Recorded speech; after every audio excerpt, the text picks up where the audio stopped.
एक अधिकारी के रूप में कहें तो आपने काम किया जी। और उस दौरान आपने जनता के लिए काम किया और परिस्थितियां यहाँ तक पहुंची जी। कि हमने सुना कि आपको सड़क में उतर कर कटोरा लेकर मांगना भी पड़ा।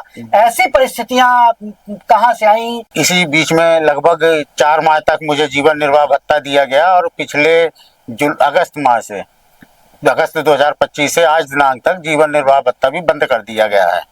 सीएमओ और उपयंत्री दोनों को निलंबित कर दिया गया। लेकिन जिस प्रकरण में निलंबित किया गया था उस समय मैं नगर परिषद मऊगंज में न होकर जिला शहरी विकास अभिकरण रीवा में संलग्न था। मतलब कहा जा सकता है कि अधिकारियों ने जब आपने मांगना शुरू किया तो अधिकारियों ने आपका कटोरा तक छीन लिया। कार्यालय संयुक्त संचालक महोदय द्वारा आश्वासन दिया गया था कि 3 दिन में निराकरण कर दिया जाएगा, जीवन निर्वाह भत्ता मिलेगा और मेरी बहाली भी कर दी जाएगी। लेकिन आज लगभग 13 दिन होने के उपरांत भी किसी प्रकार की कोई कार्रवाई नहीं हुई है। नमस्कार, आप लोग देख रहे हैं टीवी फर्स्ट। मैं हूं अमरीश शर्मा। आज हमारे बीच मऊगंज से एक ऐसे कर्मचारी मौजूद हैं जो मऊगंज नगर परिषद में उपयंत्री के पद पर थे और इन्हें परिस्थितियां कहां पहुंचा दी और इनके साथ एक ऐसी घटना हुई जिस घटना को हम इनके माध्यम से ही जानने का प्रयास करेंगे। आपका नाम क्या है? राजेश प्रताप सिंह। किस पद पर थे आप? मैं नगर परिषद मऊगंज में उपयंत्री के पद पर पदस्थ हूँ। क्या घटना हुई आपके साथ? घटना हुई कि मुझे जनवरी 25 में नगर परिषद मऊगंज से रीवा संयुक्त संचालक नगरीय प्रशासन रीवा में संलग्न किया गया था। उसके लगभग 2 महीने बाद मार्च 2025 में एक सीएम हेल्पलाइन प्रकरण के संबंध में निराकरण के संबंध में निलंबित कर दिया गया।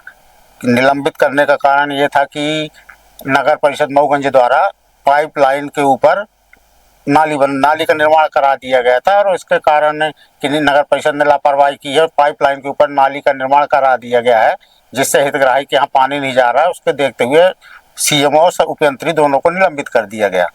लेकिन जिस प्रकरण में निलंबित किया गया था उस समय मैं नगर परिषद मऊगंज में न होकर जिला शहरी विकास अभिकरण रीवा में संलग्न था एवं जो नाली निर्माण किया गया है वो पूरा नाली का निर्माण हनुमाना नगर परिषद के उपयंत्री द्वारा देखरेख में किया गया था एवं नाली के निर्माण का पूरा मूल्यांकन कार्य उन्हीं के द्वारा किया गया था।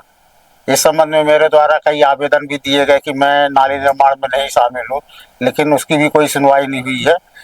और इसी बीच में लगभग 4 माह तक मुझे जीवन निर्वाह भत्ता दिया गया और पिछले अगस्त 2025 से आज दिनांक तक जीवन निर्वाह भत्ता भी बंद कर दिया गया है।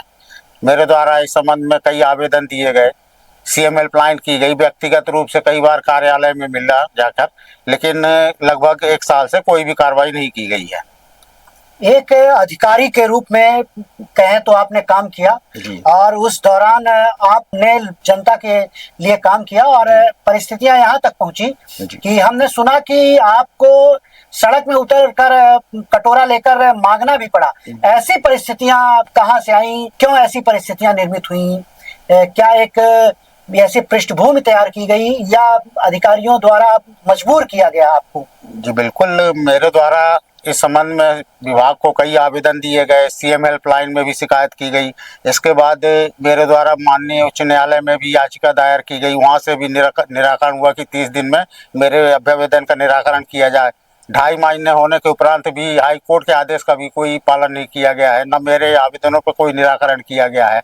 लगभग 10 महीने से ऊपर हो जाने पर जीवन निर्वाह भत्ता न मिलने के कारण एवं मेरी सामाजिक, आर्थिक, मानसिक सभी रूप से परेशानी को देखते हुए मेरे द्वारा उक्त कार्य किया गया था।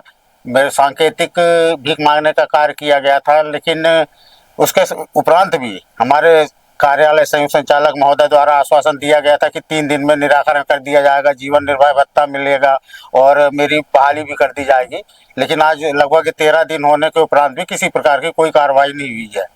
मेरे द्वारा नगर परिषद मऊगंज में भी संपर्क कर जानकारी ली गई, लेकिन वहाँ बताया कि मेरे प्रकरण के संबंध में किसी प्रकार का कोई पत्राचार नहीं हुआ है, न ही कोई जानकारी है।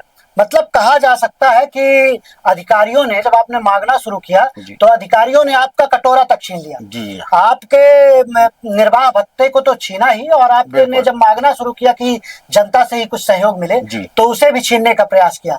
अब कैसे आपके जो दैनिक जीवन है वो कैसे निर्वाह हो रहा है, कैसे किन किन समस्याओं परिस्थितियों का सामना अब सभी शामिल सर, अब निलंबित किया गया 11 महीने से, तो एक सामाजिक प्रतिष्ठा भी लगी हुई है, पद को भी अपमान हो रहा है, मेरा भी अपमान हो रहा है कि भाई निलंबित करके रखा गया, कुछ मेरे द्वारा ही गलत कार्य किया हुआ है, जबकि मैं उस प्रकरण में शामिल ही नहीं था और यहाँ सुनवाई नहीं हो रही। 11 महीने से जीवन निर्वाह भत्ता नहीं मिल रहा, जबकि किसी भी प्रकरण में कोई किसी भी निलंबित कर्मचारी को जीवन निर्वाह भत्ता नहीं रोका जाना चाहिए, लेकिन 11 महीने से हमारे संभागीय संचालक कार्यालय से किसी प्रकार की कोई कार्रवाई नहीं की गई। मतलब कहा जा सकता है कि आपका जो विभाग है वो विभाग ही आपका सहयोग नहीं कर पा रहा है। बिल्कुल। और आप इस घटना से दुखित भी हैं और प्रताड़ित भी हैं, और आप इन समस्याओं का सामना लगातार कर रहे हैं और कई परिस्थितियों के साथ आप अधिकारियों तक अपनी बात पहुंचा रहे हैं जी। अभी आपके आगे का कदम क्या होगा, आप आगे क्या करेंगे अगर समस्याओं का समाधान नहीं हुआ तो? अभी तो हम इंतजार ही कर रहे हैं, आश्वासन जैसा कि मिला था कि 3 दिन में निराकरण कर दिया जाएगा, तो उसी का आश्वासन बैठे हुए थे। लगभग 12-13 दिन हो गया है, किसी प्रकार की कार्रवाई नहीं हुई है और न्यायालय के आदेश का भी पालन नहीं हुआ, तो इसमें तो अभी अवमानना का प्रकरण लगाया जाना है। तो ऐसे इंतजार कर रहा हूँ, कुछ दिन में अवमानना अगर नहीं होता है निराकरण तो अवमानना का प्रकरण किया जाएगा और अभी देखते हैं, अधिकारियों से मिलेंगे, अगर कुछ आश्वासन मिलता है ठीक है, नहीं फिर हम आगे देखेंगे जो भी उचित लगेगा। अब क्या समस्या है? जी, जिस दिन हम भीख मांगने वाला प्रदर्शन था उस दिन संयुक्त संचालक महोदय द्वारा बुलाया गया था और उनके द्वारा आश्वासन दिया गया था कि 3 दिन में निराकरण कर दिया जाएगा, आपके भत्ते का भुगतान भी कर दिया जाएगा और बहाली के भी कार्य किया जाएगा। आश्वासन दिया था उन्होंने 3 दिन में करने के लिए, लेकिन अभी तक किसी प्रकार की कुछ कार्रवाई नहीं हो पाई है।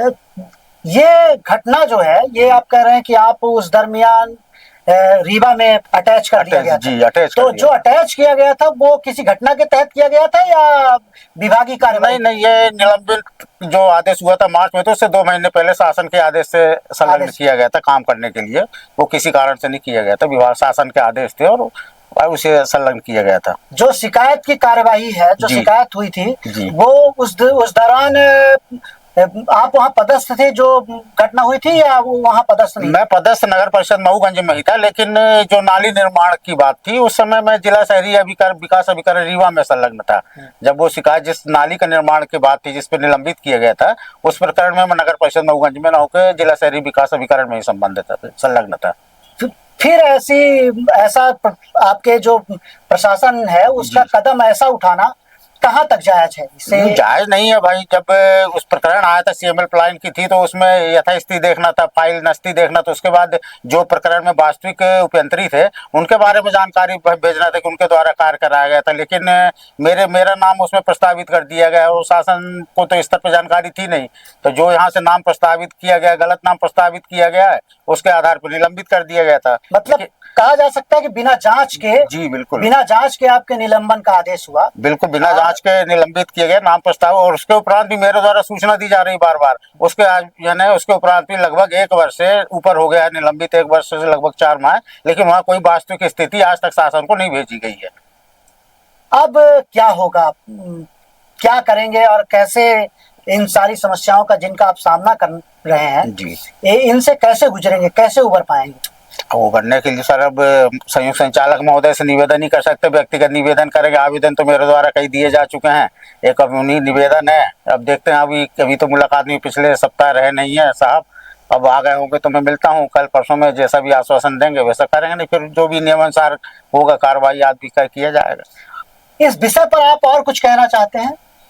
नहीं, अब भाई निलंबित मुझे किया है, मैं तो शासन से चाहता हूँ कि भाई निराकरण करें, न्याय करें, जो सही है प्रक्रिया में उसका पालन करें। अगर मैं उसमें भाई जांच करें, अगर मैं दोषी नहीं पाया जाए तो भाई शासन को अवगत कराओ, और इतना समय लगना ही नहीं चाहिए। निलंबित को लगभग 1 साल से ऊपर हो गया है और वास्तविक स्थिति शासन को अवगत नहीं कराई जा रही है, तो जानबूझकर जो दोषी है उनको बचाया जा रहा है और मुझे फंसाया जा रहा है। तो आपने देखा, ये एक नगरीय प्रशासन के मऊगंज के उपयंत्री है और इनकी समस्या इतनी जटिल है कि ये वहाँ पदस्थ न होते हुए वहाँ पे कुछ ऐसा कार्य हुआ जो कार्य सवालों के घेरे में आया और निलंबन का आदेश इन्हें थमा दिया गया। इतना ही नहीं, इनका जो दैनिक भत्ता था उसे भी रोक दिया गया और इस समस्या से प्रताड़ित होके और इन्होंने रास्ते में कटोरा लेके भीख मांगने की कोशिश की कि शायद जनता से हमें कुछ मिल सके।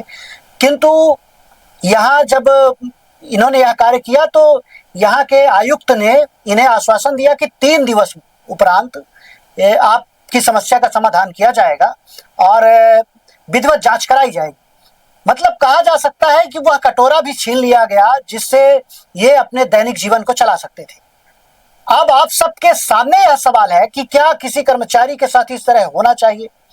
क्या जांच पूर्व उस पर कोई कार्रवाई होना सही है?